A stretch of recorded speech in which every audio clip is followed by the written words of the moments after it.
At 5:42 a.m., Denver International Airport looked calm in the way only massive machines at rest can.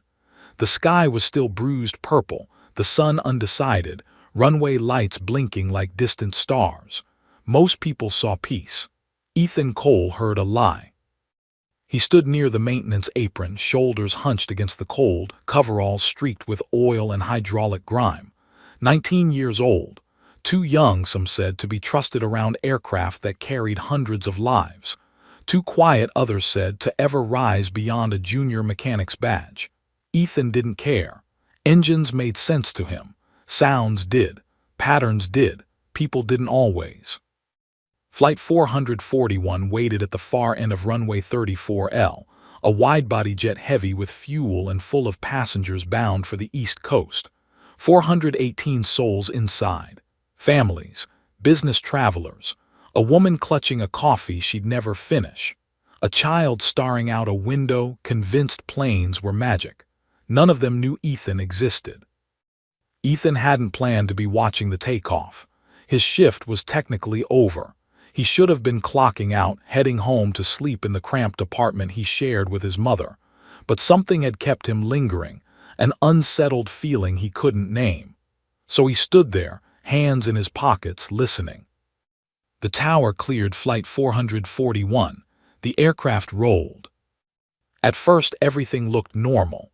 The jet began its long sprint down the runway, nose steady, landing lights blazing through the dim morning air. The ground crew barely glanced up. They'd seen this ritual thousands of times. Routine breeds blindness. Ethan tilted his head. There it was again. The sound. Not silence, something worse. A hollow, flattened whine where a deep, climbing roar should have been. Engines, when healthy, spoke with confidence. They rose in pitch and strength, a clean curve that pressed sound into your chest. This felt restrained, muted, like a scream caught in someone's throat. Ethan's heartbeat stuttered. "No," he whispered, eyes locked on the jet. "That's not right." He stepped closer to the fence, fingers curling around the cold metal. The aircraft accelerated but sluggishly, too slowly. His mind raced through mental checklists burned into him during long nights of training videos and hands-on inspections. Thrust curves, spool times, lag tolerance. The numbers didn't add up. Wind was light, temperature low. The plane should have leapt forward. Instead, it crawled. Ethan's breath quickened. He glanced instinctively at the windsock, barely moving. No tailwind to blame. He looked at the engines again, watching for heat distortion, listening for the surge. Nothing. Just that dead, dishonest sound. A memory flashed him hours earlier, crouched beneath the same aircraft, replacing a thrust sensor under a supervisor's rushed instruction. "We're behind schedule, kid," the man had said. "Slot it, log it, move on." Ethan had hesitated. Something about the fit had bothered him, a fraction off, a resistance that didn't feel right. But the supervisor had been watching. The clock had been ticking, and Ethan had signed the digital log. Cleared for flight. The jet hit rotation speed. Ethan's stomach dropped as the nose lifted late, too late. The plane fought itself into the air, wheels leaving the runway by what felt like inches. The engines still didn't scream. They pleaded. "Oh God," Ethan breathed. Aircraft weren't supposed to argue with gravity like that. The jet climbed, but shallow, wings heavy, angle wrong. Ethan felt it in his bones. Every lesson he'd ever learned collided at once, screaming the same truth. False thrust indication. The cockpit instruments would be telling the pilots everything was fine, green lights, normal readings, while the engines delivered nowhere near the power required. The most dangerous failure of all. Not an alarm, not a warning. A lie. Ethan broke into a run. He sprinted along the service road parallel to the runway, boots slapping asphalt, lungs burning. He waved his arms wildly, shouting at no one in particular. Security trucks rolled by without slowing. To them, he was just another mechanic late for a ride. "Stop," he yelled, voice cracking. "Abort, abort the takeoff." The jet continued climbing.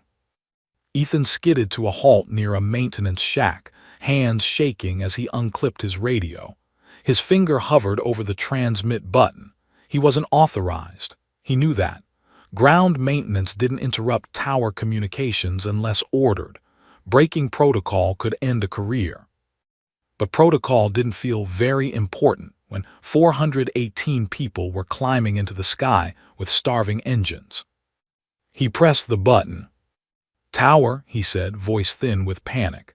"This is ground maintenance, Ethan Cole. Flight 441, I think you've got false thrust readings. Engines aren't producing full power." Static answered him. For half a second he thought no one had heard. His chest tightened. Then a calm voice replied, clipped and skeptical. "Ground maintenance, say again.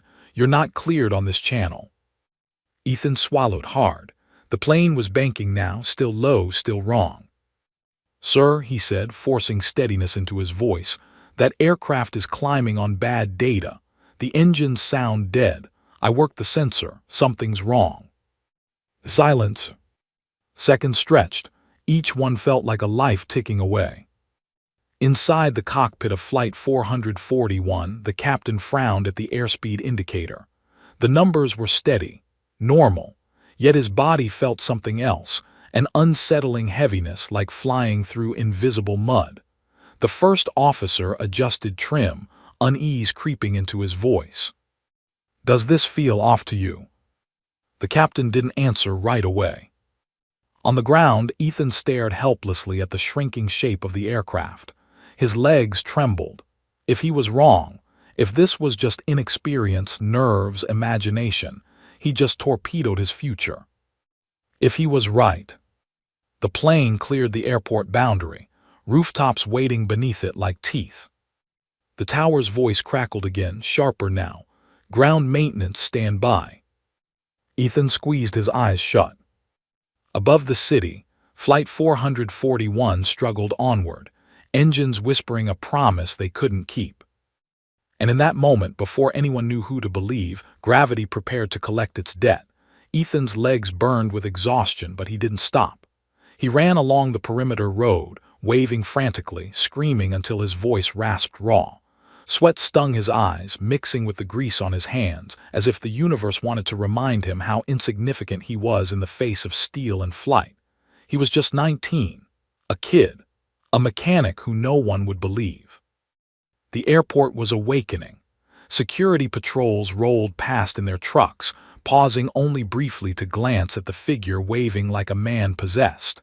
To them, Ethan was another disturbance, another distracted employee making noise before sunrise. No one understood why he was yelling or what he knew. The jet climbed slowly, laboriously, like a wounded bird that refused to fall. Inside, the cockpit was tense. Captain Marlowe's eyes flicked across the displays, nodding something that didn't feel right. "Airspeed looks good," he said, more to himself than anyone else. The first officer's hands hovered over the throttles. Something was off. The plane felt heavy, sluggish. The indicators screamed normal, but instinct told them otherwise. Passengers were blissfully unaware at first. A businessman typed on his laptop, oblivious. A mother tried to soothe her squirming toddler. A teenage girl stared at the window, her earbuds humming music that did not match the tremor of the aircraft.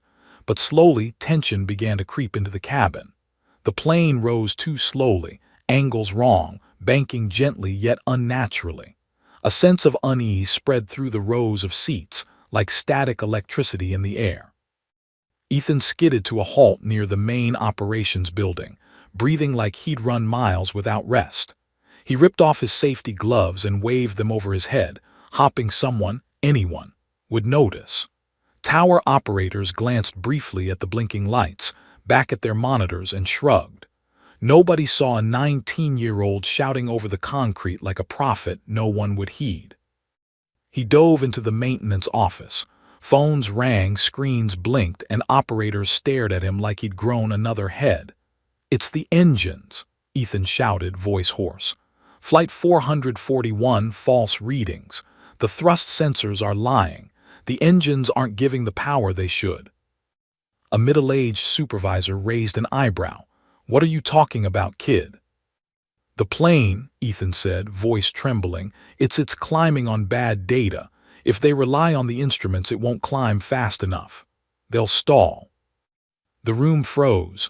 Operators whispered to each other, skeptical. Stall, one said. It's cleared for takeoff. The readings are normal. Ethan's pulse pounded in his ears. No, listen to me. I worked on the sensors. Something was off earlier. If they keep going, if they trust the cockpit indicators, they'll be dead before they even reach 5,000 feet. One of the senior technicians shook his head. You're panicking. Go home, Ethan. Ethan didn't leave. He pressed his palm against a monitor pointing at the schematics of the engines and sensors.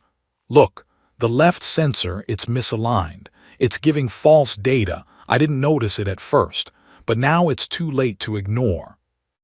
The supervisor leaned in, frowning. You signed it off. What makes you think? Because I'm telling you, Ethan interrupted. I signed it, yes, but I was wrong. The engines aren't producing what the cockpit thinks they are. They're lying. You need to tell them to cut automation, manual thrust only. Outside, Flight 441 clawed higher. The horizon stretched beneath it, roads and houses and fields sliding past too quickly. The pilots glanced at the airspeed. Everything was normal, everything, but it felt wrong. The co-pilot said nothing. His hands trembled slightly as he touched the throttle, feeling the subtle resistance of engines failing to respond. The captain's eyes narrowed. I don't like this, he muttered. Something doesn't add up. Back on the ground, Ethan ripped open a drawer for a tablet, bringing up the maintenance log from earlier that night. His heart sank. There it was, the sensor replacement, signed and cleared. Everything looked normal, except it was. The data screamed a silent warning, partial failure. He glanced at the shrinking silhouette of the aircraft, wings tipping too gently against gravity's pull. A thought struck him like a bolt. If he didn't act, this plane, this vessel of hundreds of lives, would be a tomb in minutes. He pressed the radio again, his voice rising above fear and desperation. Tower, you need to hear me. Flight 441 is in danger. Engines are lying, false thrust readings. Manual override now. Static, then silence. Ethan's stomach sank. Seconds stretched into eternity. The plane leveled slightly, wings wobbling, struggling to climb. Every heartbeat echoed a threat. The altitude readout was frozen, hanging in limbo. One misstep in the cockpit and 418 people would tumble from the sky. He cursed himself. Hours earlier, he could have double-checked the sensor. Hours earlier, he could have demanded a supervisor slow down. Hours earlier, this would have been preventable. Now it was a race against fate. A crackling voice finally responded from the tower, skeptical but alert. Ground maintenance, we copy. Repeat your concern. Ethan felt a flicker of hope. He swallowed the lump in his throat. They're lying, engines, false readings. The plane can't climb. You need to cut automation, manual thrust now. The tower hesitated. Decisions had to ripple through layers of authority. Each second was a heartbeat for the passengers, a pulse of life teetering on disaster. Flight 441 wobbled against the morning sky. Its engines protested, screaming at half their might. Inside the cabin, passengers gripped armrests. A mother's prayer mingled with a businessman's curse. The horizon stretched, indifferent. And on the ground, Ethan realized one terrifying truth. Nobody would move unless he forced them to. The plane dipped slightly, almost imperceptibly, a whisper of gravity's demand. And in that microsecond, Ethan knew the next move. Either he would save them or he would watch them fall. The cockpit indicators blinked green. The engines screamed silence. And somewhere between fear and instinct, a 19-year-old mechanic prepared to defy every rule he had ever known.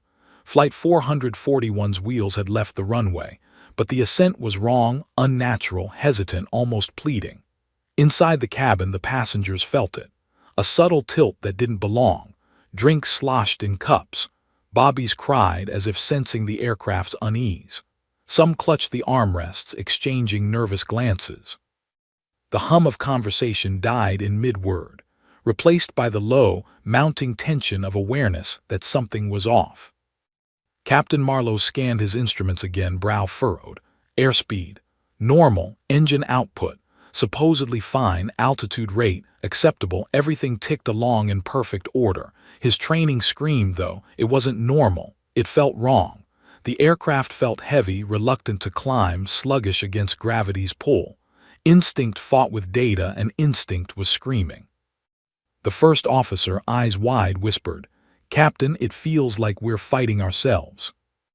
Marlowe tightened his grip on the yoke, jaw clenched.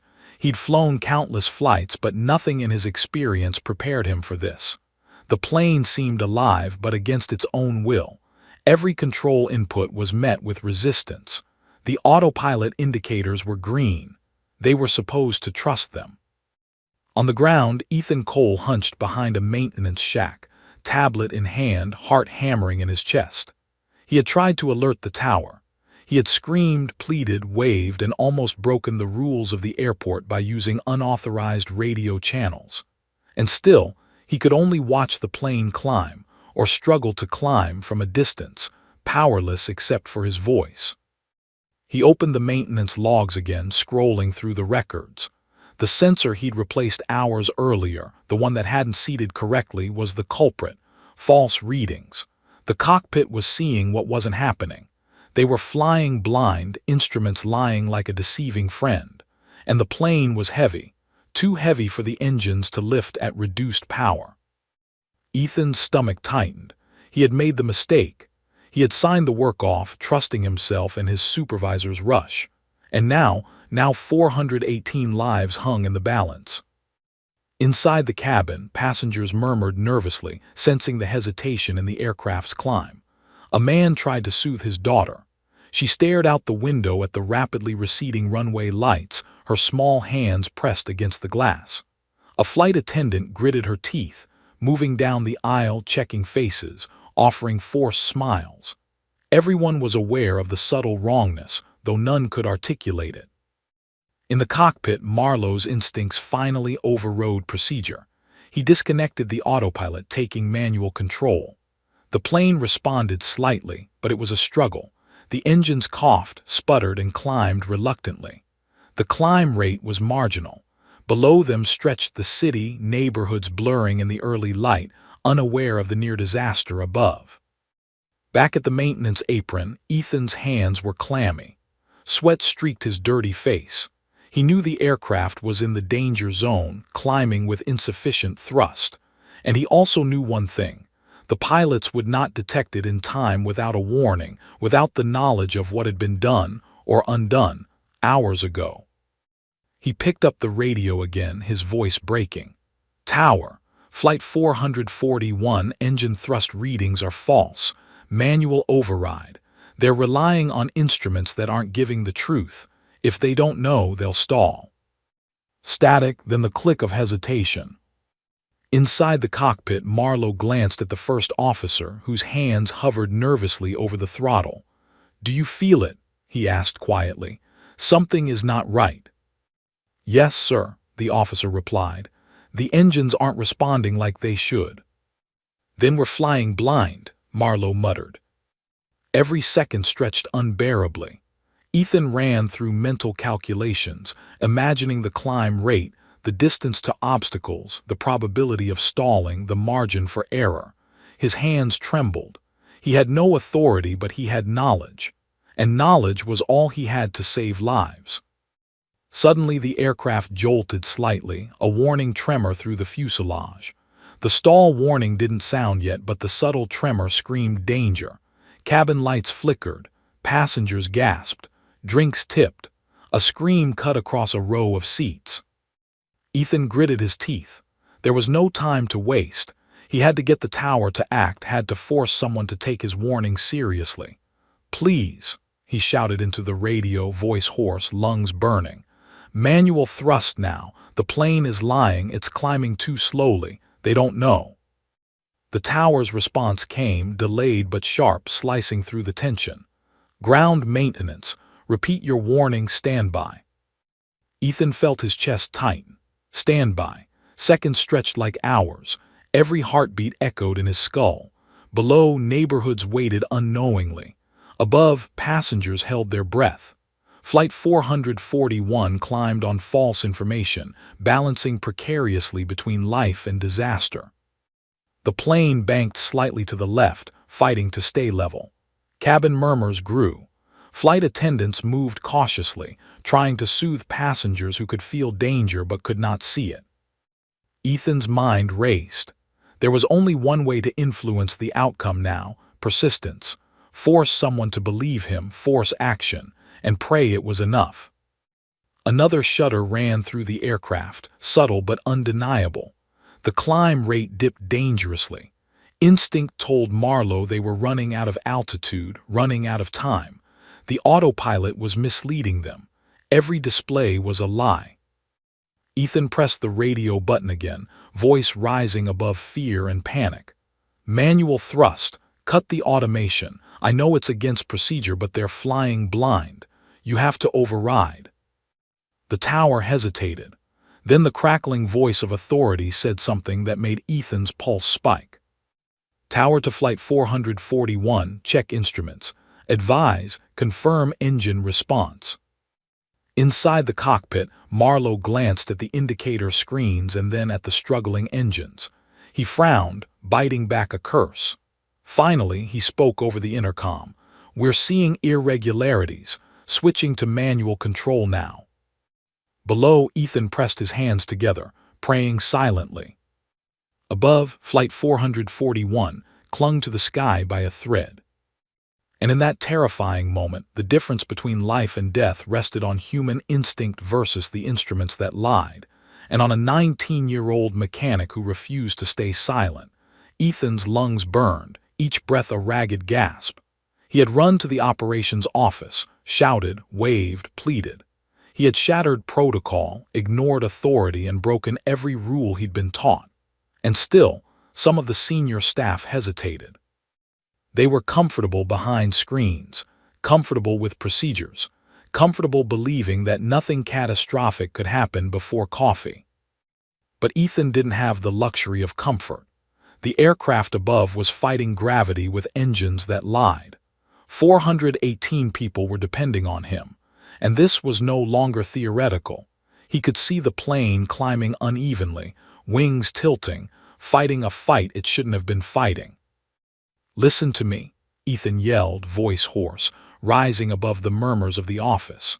Flight 441 is climbing on bad data. The sensors I worked on earlier are misaligned. The engines aren't producing the power they should. The cockpit sees everything normal, but it isn't normal. A middle-aged technician looked at him like he'd grown a second head. Kid, you're panicking. The instruments are fine. Ethan slammed his palm onto a nearby console. No, you don't understand. They're flying blind. If the autopilot stays engaged, the plane won't climb fast enough. They'll stall before reaching safe altitude. A supervisor stepped forward, arms crossed, face hard. You signed off on this maintenance. You're just a kid. How do we know you're right? Ethan felt panic claw at his chest. Because I know, he shouted. I worked the sensor, I didn't seat it properly. It's giving false readings. The autopilot is lying to the pilots. If they trust it, everyone dies. The room went silent.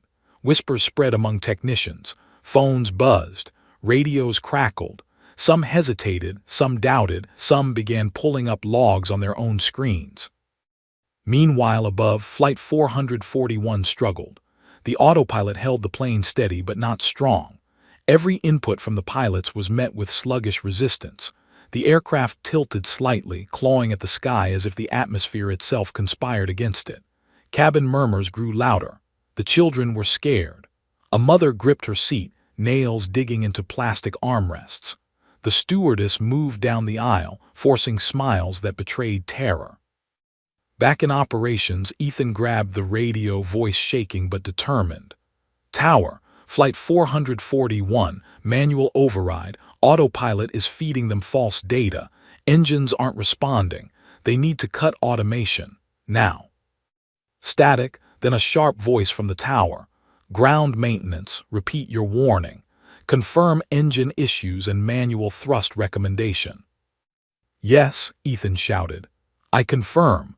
The engines are not producing full thrust. Sensors are faulty. If the pilots rely on instruments, the plane will stall. The supervisor exhaled, finally acknowledging the weight of the situation. All right, let's get this up the chain. Ethan felt a mix of relief and dread. Minutes, no, seconds were bleeding away. The plane's climb rate was marginal at best. Every hesitation could be fatal. Inside the cockpit, Captain Marlowe frowned, his jaw tight. I've never seen this, he muttered, looking at the instruments. Everything reads normal, but it feels wrong. The first officer's hands hovered over the throttles. It's sluggish, not responding like it should. Marlowe made a snap decision. Disengage autopilot, manual throttle, full attention. He toggled the switch. The autopilot disconnected. The cockpit was suddenly alive with raw control, vibrations pulsing through the yoke. The engines coughed, protested, and then roared hesitantly, unevenly, but real. The plane began to respond. In operations, Ethan's heart leapt. He leaned against the console, hands pressed to his face.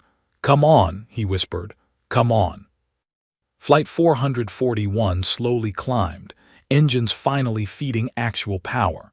The climb rate improved, but the danger was far from over. Below, the city passed by, oblivious.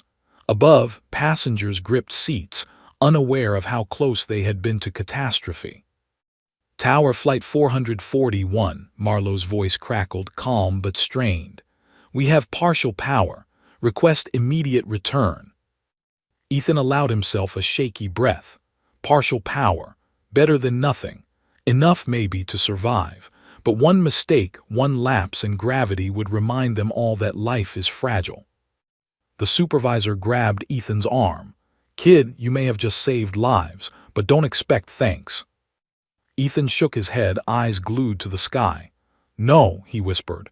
They're still in danger. They're still climbing on the edge. We can't stop yet. The plane's wings tipped slightly, a subtle warning. Cabin murmurs rose. The engine strained. Every second stretched into eternity. Ethan's stomach twisted. He realized fully, painfully, that they were still teetering between survival and disaster. And for the first time, he understood the terrifying truth of responsibility. One 19-year-old's voice, ignored by almost everyone, was now the thin line between life and death. Above, Flight 441 continued its perilous climb. Below, Ethan Cole refused to look away. Because if he did, 418 lives would disappear in silence, 3,000 feet. That was all Flight 441 had managed to gain, and it wasn't enough. The aircraft shuddered slightly as if the air itself was aware of the falsity beneath the instruments. Cabin lights flickered. A mother clutched her child tighter, whispering reassurances she didn't believe. Passengers' eyes darted nervously from window to window, sensing danger they could not quantify. Captain Marlowe's knuckles whitened as he gripped the yoke. The autopilot had been disengaged, but even manual control was a battle. The engines were responding, but only partially. Every input felt like a negotiation with a machine that didn't want to climb. The artificial smoothness of the cockpit displays had betrayed them. The instruments had been lying all along.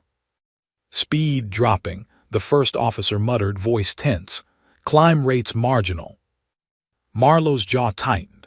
He glanced at the terrain below, neighborhoods stretching endlessly, cars like ants, unaware of the struggle above. One wrong move and they wouldn't clear the rising hills to the east. We're at the edge, he said quietly. One error, we don't make it. Below, Ethan Cole gripped the radio like a lifeline. His palms were slick with sweat, arms trembling. Every heartbeat felt like a countdown. Hours of experience and training had taught him one fundamental truth. Pilots trusted instruments, and the instruments were lying. He had to force them to act before it was too late. "Tower," he shouted again, voice cracking. "Flight 441, you need to override the automation. The engines aren't producing full thrust. They're relying on false readings. Manual control now." Static, then hesitation. The operators in the tower, mid-level managers and technicians debated. Protocol was protocol. Could a 19-year-old mechanic be right? Could one unchecked sensor failure bring a jet down? Minutes, or seconds, felt indistinguishable. In the cockpit, Marlowe studied the engine gauges again. The left engine spooled sluggishly. The right engine refused to respond fully. "We're losing altitude," he whispered. His voice, calm but strained, betrayed the knot in his stomach. "Do we declare an emergency?" the first officer asked. "Not yet," Marlowe replied. "We need to stabilize. Partial thrust is all we've got." Ethan pounded the table in the operations office. "Do something, please. They're climbing too slowly. Gravity's winning. Tell them to cut automation. Manual only. Do you hear me?" The tower's voice finally cut through, sharp, deliberate. "Flight 441 acknowledge. Repeat. Engine output irregularities reported. Manual thrust recommended. Confirm." Marlowe's eyes flicked to the intercom. "We've got a report of false readings," he said. "Disengaging autopilot fully. Manual throttle." The plane lurched slightly as the autopilot disconnected. Vibrations ran up the yoke. For a heartbeat, nothing happened. The engines coughed. Cabin lights flickered. A collective breath seemed to hold in the cabin. Passengers gripped seats, unspoken panic rippling like electricity through the aisles. Then the engines roared, uneven but alive. Flight 441 gained a few more feet, climbing cautiously. The plane leveled slightly, though the climb was still marginal. Ethan exhaled sharply, hands still gripping the radio. Come on, come on." But partial thrust was a precarious gift. One mistake, one overcorrection, and the plane could stall or worse. Below them, neighborhood stretched unaware. Above, the sky was indifferent, a silent judge to human error and instinct. "Tower," Marlowe said, voice calm but taut. "We have partial power. Request immediate return. Priority landing." Ethan's stomach twisted. Partial power. Enough to survive if everything went perfectly. Not enough margin for error. Every second became a gamble, every foot of altitude a negotiation with gravity. In the cabin, passengers had begun to notice the subtle wrongness. Drinks tilted in cups. Some whispered prayers. Children clutched parents. Flight attendants moved down the aisles, forcing smiles, hiding terror behind practiced professionalism. Back on the ground, Ethan's supervisor placed a hand on his shoulder. "Kid, you may have saved them so far, but it's not over." Ethan shook his head, eyes glued to the sky. "No, they're still in danger. Partial power won't be enough if they hit turbulence, if anything goes wrong. They need guidance. I have to stay in contact."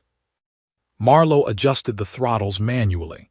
The plane groaned as it climbed, wings tipping slightly, straining against weight and gravity. Every input had to be precise. Too little and they'd lose lift. Too much and the engines could fail or stall.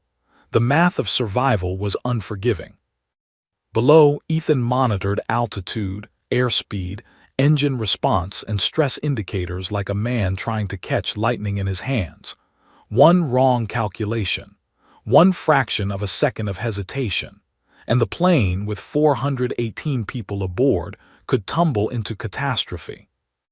And then, at 3,500 feet, a sudden shudder ran through the fuselage, subtle but unmistakable. Cabin lights flickered. The seatbelt signs pinged. A collective intake of breath rose from the passengers, an instinctual recognition that gravity was testing them.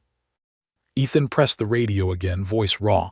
"Manual thrust. Cut automation. The plane is lying. They need to listen. Now." Above, Flight 441 clawed toward safety, engines coughing, struggling, straining against the weight of hundreds of lives. The thin line between survival and disaster was holding, barely. And Ethan, a 19-year-old nobody, realized with cold clarity. The rest of the climb, the landing, the survival of every single passenger, rested on the next split-second decisions. Gravity had not yet forgiven them. The plane shuddered. Not violently, not yet, but enough that every passenger felt it in their bones. Flight 441 was alive, trembling against gravity's invisible grip. Cabin lights flickered briefly, shadows dancing across faces frozen in fear. A mother gripped her child tightly, whispering reassurances that sounded hollow even to her own ears. A businessman closed his laptop, hands trembling. Somewhere, a teenage girl stared out the window, trying to will the cityscape into something stable. Captain Marlowe's knuckles were white on the yoke. Every input required delicate precision. The engines, now finally producing real thrust, were uneven. The left responded better than the right. Every adjustment felt like negotiating with a wounded animal. One wrong move and the aircraft could stall. The margin for error was razor-thin. "Climb rate is still low," the first officer muttered, voice tight with tension. "If we don't stabilize soon, we risk a stall." Marlowe's jaw tightened. "I know," he replied, voice quiet, almost a whisper. His eyes flicked to the horizon. Terrain below stretched endlessly, roads, houses, neighborhoods blissfully unaware of the danger overhead. He had seconds, maybe a minute at most, to get the plane stabilized before the laws of physics claimed their due. Below, Ethan Cole's heart raced as he watched the altitude readout. The plane was finally responding, but the climb rate was far below what it needed to clear obstacles if anything went wrong. He had no authority. He had no control. Only his knowledge, his voice, and the hope that someone in the cockpit would listen. He picked up the radio again, voice strained. "Flight 441, manual thrust. Engines are finally responding, partial power, but you must maintain control. Keep it steady." Static answered him first. Then finally the captain's voice crackled. "We copy ground. Manual throttle engaged. Stabilizing now." Ethan exhaled in relief, but it was short-lived. Partial power meant one thing. One mistake could still be catastrophic. The aircraft, heavy with fuel and passengers, was balancing on a knife's edge. Inside the cabin, the tension was palpable. Drinks tipped in cups. Passengers whispered prayers, exchanged fearful glances, gripped armrests. Flight attendants moved with forced calm, offering smiles that didn't reach their eyes. A collective fear had settled over the fuselage like a shadow. Marlowe focused on the instruments and the feel of the aircraft. Every vibration, every cough of the engine told him something the screens did not. He could feel the weight, the subtle tilt, the struggle. The plane was alive and it was exhausted. Ethan monitored data on his tablet. Each reading, each calculation, sent adrenaline surging through him. The aircraft's climb rate was improving but still dangerously low. He could see the partial correction in the engine outputs, but any turbulence, any miscalculation, and the plane would descend uncontrollably. "Altitude's holding," Marlowe whispered. "We're steady for now." For now. Those words were a whisper of fragile hope, a promise that survival was possible, but only if the next moments were perfect. Suddenly the fuselage shuddered again, stronger this time. The plane dipped slightly, the horizon tilting. Cabin lights flickered. Seatbelt signs pinged insistently. A collective gasp rose from passengers. A scream echoed from the rear rows, a young man gripping his seat, realizing how close they had come to falling. Ethan slammed his hands against the console. "Steady, steady, keep climbing, don't let gravity win." He knew the engines had one chance to recover fully. If partial power failed now, if thrust dropped even slightly, the aircraft would descend faster than the pilots could react.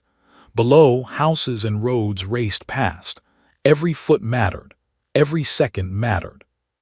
The captain's voice was calm, measured, but every word carried the weight of imminent danger.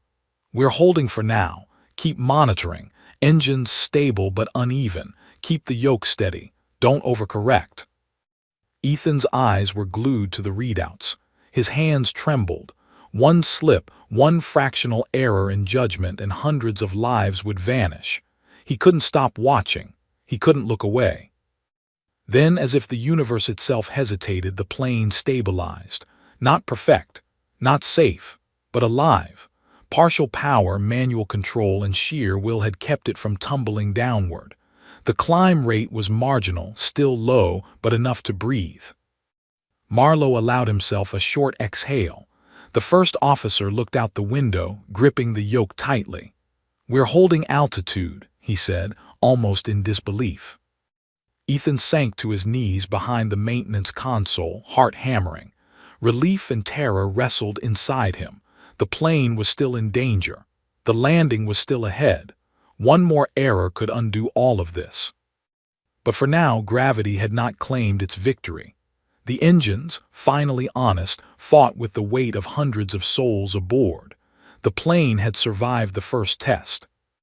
And Ethan, exhausted, shaking, still realized the terrifying truth.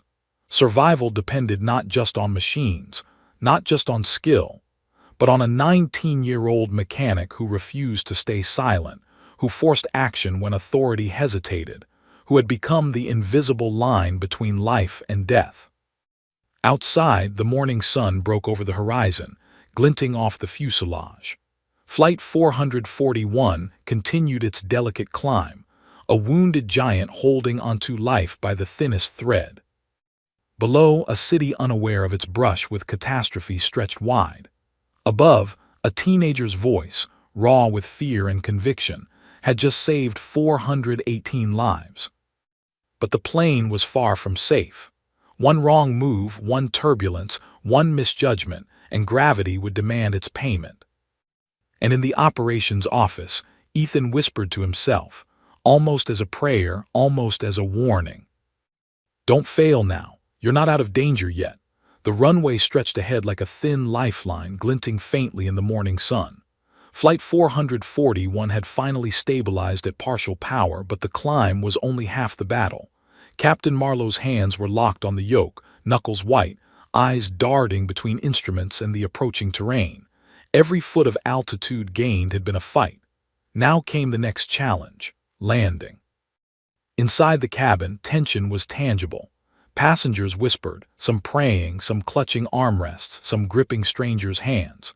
A young mother gently shushed her crying baby, though her own quivering lips betrayed fear.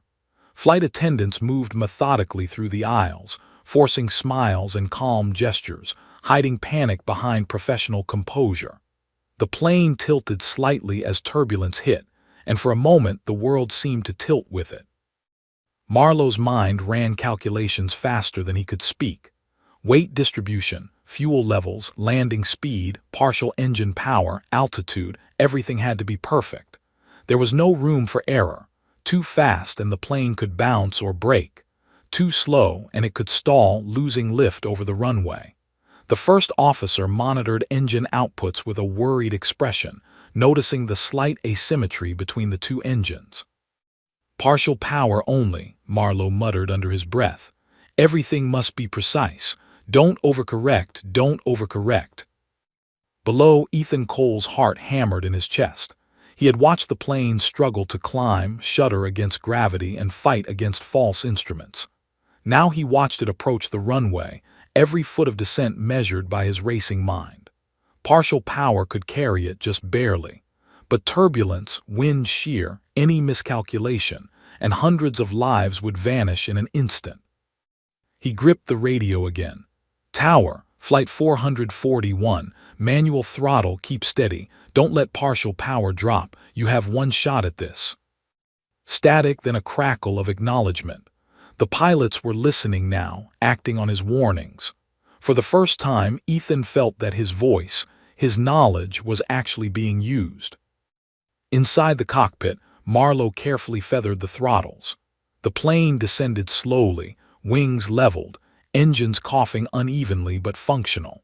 Every instrument indicated a fragile balance between survival and disaster.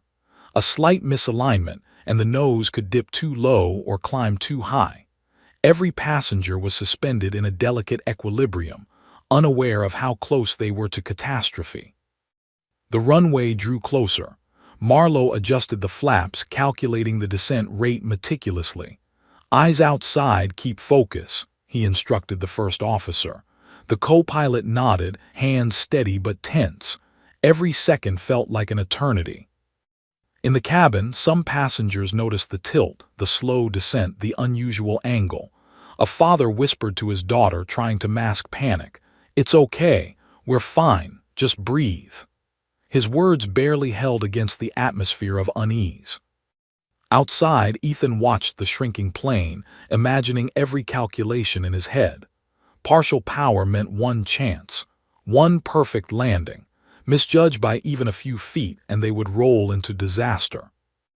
Marlowe's hands shook slightly as he reached the threshold of the runway. The engines roared, unbalanced but alive. The tires touched down. A sharp jolt rocked the fuselage. Smoke rose from the wheels. The cabin lurched. Passengers gasped, instinctively gripping seats. The first officer adjusted the thrust reversers. The plane skidded down the tarmac, braking hard against the weight of fuel and passengers. The nose dipped, then lifted slightly. Another jolt, another gasp. Every heartbeat felt amplified. Ethan's palms were slick as he gripped the edge of the console. He could see the plane slowing, feel the tension in the room. Every person inside was holding their breath, trusting pilots who were now relying on his warnings and calculations. Marlowe guided the plane with the precision of a surgeon, throttles responsive, flaps adjusted, landing gear aligned. Smoke from the tires mingled with the early morning haze. The plane was skidding, wobbling slightly but still under control. Finally, after what felt like an eternity, the aircraft slowed to a halt. Wheels screeched to a stop. The cabin erupted into nervous applause, tears, hugs, and relieved sobs. Flight attendants exhaled, faces wet with sweat and hidden tears. Passengers clutched one another, shaking, realizing they were alive. Ethan sank to his knees, gasping for air. The plane had made it. 418 lives had survived because he refused to stay silent, refused to follow protocol when it meant risking hundreds of lives. Marlowe exhaled, running a hand over his face. "Good work," he whispered to the first officer. But inside, he knew they had survived by inches, by raw human instinct, and by a young mechanic's courage. Outside, emergency crews rushed to the tarmac, not fully aware of the drama that had unfolded in the sky. Fire trucks, ambulances, and rescue personnel lined the runway, ready for disaster that never came. Ethan finally stood, eyes glued to Flight 441. Relief washed over him, but so did exhaustion. The adrenaline left him trembling. He realized painfully that the danger wasn't over until every passenger was safely off the plane. And as passengers began to disembark, hugging loved ones, crying and laughing with relief, one thing was clear. The miracle of survival had a name. A 19-year-old mechanic who had listened, noticed, acted, and refused to remain invisible. But even as cheers echoed and cameras recorded the miraculous landing, Ethan understood the truth. The plane had been lucky, but luck alone wasn't enough. Courage, knowledge, and the refusal to stay silent had saved them. And somewhere inside him, a deep, unsettling awareness remained. The sky is indifferent, machines can lie, and life depends on those willing to act when no one else will.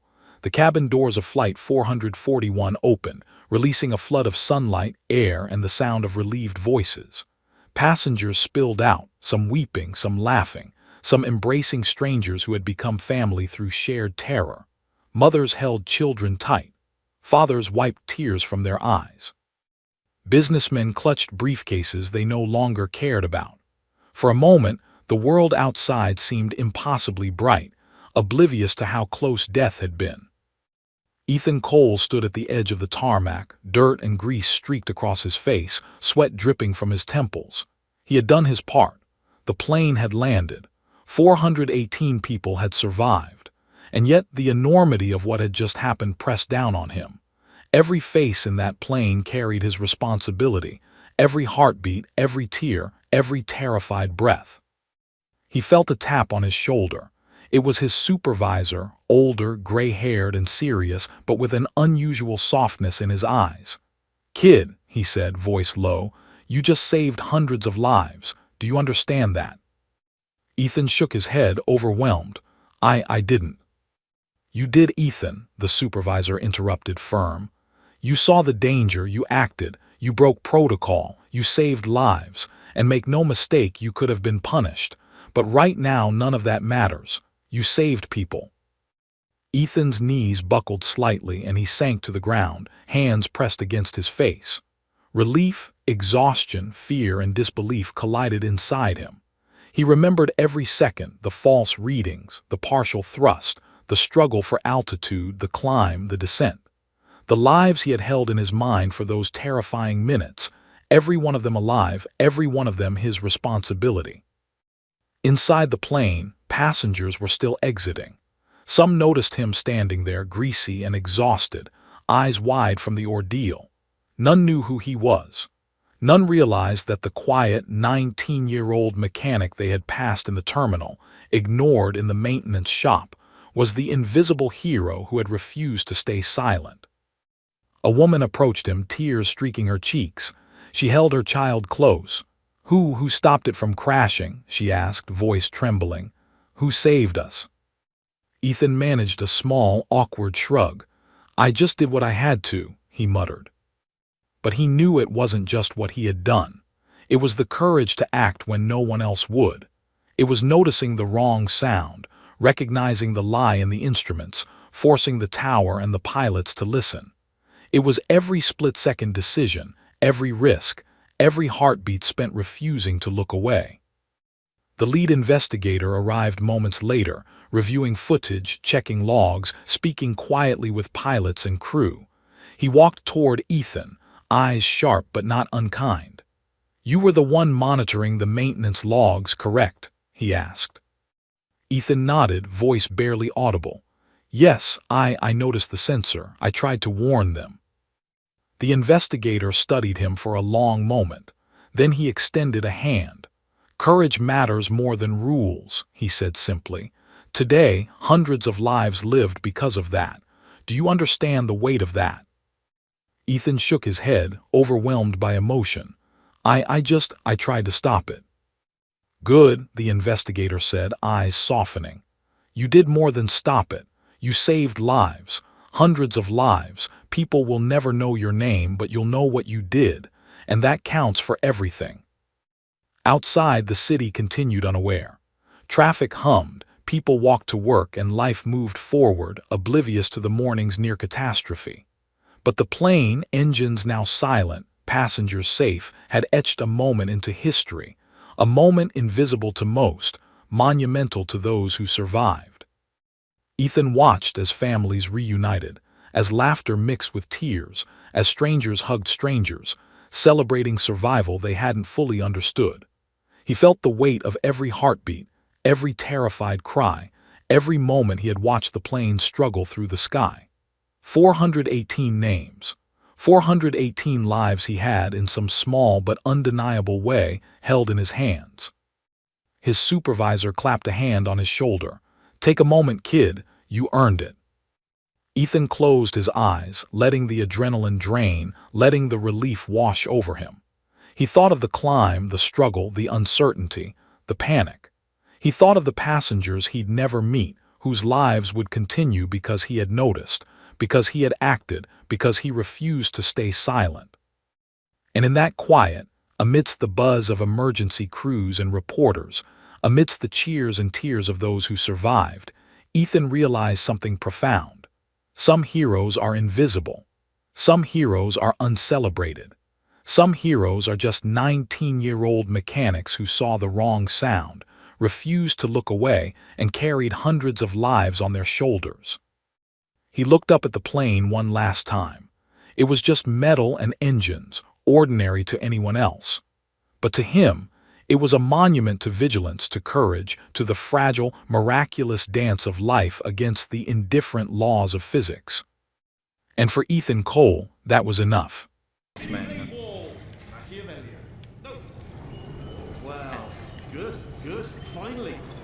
Hai visto? Hai visto Whitley? Ciao Artax, buon pomeriggio, come va? Grazie per 15 trasmissioni di fila. Ma come 15? Ma come 15? Ma io non so che della tua esistenza. Ma grazie, ma che piacere. Bentornato, bentornato a questo punto. Bentornato. Come va, tutto bene?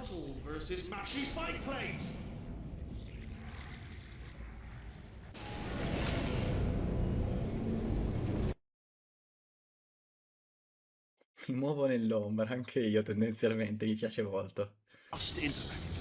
Io apprezzo molto in realtà. Io apprezzo molto. Ci sono... Non è per fare critica, ci sono alcuni streamer che invece chiedono il supporto in chat proprio, cioè che ci sia. Io non... Holmes versus Moriarty. Aristotle versus Mashy Spike Plates. Sì, dove... Stay still, please. Io ho piacere se mi dite che ci siete. Dove cazzo devo andare? Where'd you go? Where'd you go? Come back, come back. Ok, non mi vede, non mi vede, non mi vede. Io sono sempre contento di sapere che c'è qualcuno che riesce a guardarmi senza che debba per forza parlare. Sai, ci sono persone che hanno bisogno di tanta attenzione su Twitch. Poi ci sono... Ah! What too much? Did something break back there? No, no, tutto a posto, non ti preoccupare, Whitley. Oh, did it kill you? That would be amazing if it killed you.